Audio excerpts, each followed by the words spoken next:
Today I'm going to show you how to insert a non-breaking space in LibreOffice Writer in just a few simple steps. This is really useful when you want two words to stay together on the same line, instead of having them split across lines and look messy. It's a small formatting trick, but it can make your documents look much more polished and professional.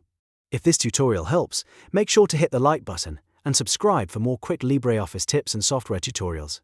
Alright, let's jump right in. First, open LibreOffice Writer and go to the document where you want to add the non-breaking space. Once your document is open, place your cursor exactly between the two words where you want them to stay linked together. This is important because the non-breaking space will be inserted right where your cursor is, so make sure it is positioned in the correct spot before you continue. Now look at the top main menu bar and click Insert.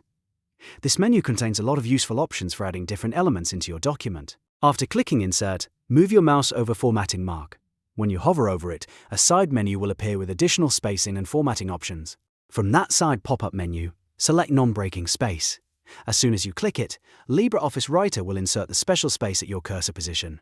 The difference between a regular space and a non-breaking space is that this one keeps the words together on the same line, even if the sentence wraps. That means you can avoid awkward line breaks in places like names, measurements, initials, abbreviations, or any two words that should stay connected. For example, if you're typing something like a person's title and name, or a number and unit, using a non-breaking space can help keep the text cleaner and easier to read. It's especially helpful in formal documents, reports, and any writing where layout matters. And that's all there is to it. You've now learned how to insert a non-breaking space in LibreOffice Writer. It only takes a few seconds once you know where to find the option, and it can make a big difference in the appearance of your document. If this video helped you out, please give it a thumbs up and subscribe to the channel for more helpful LibreOffice and productivity tutorials.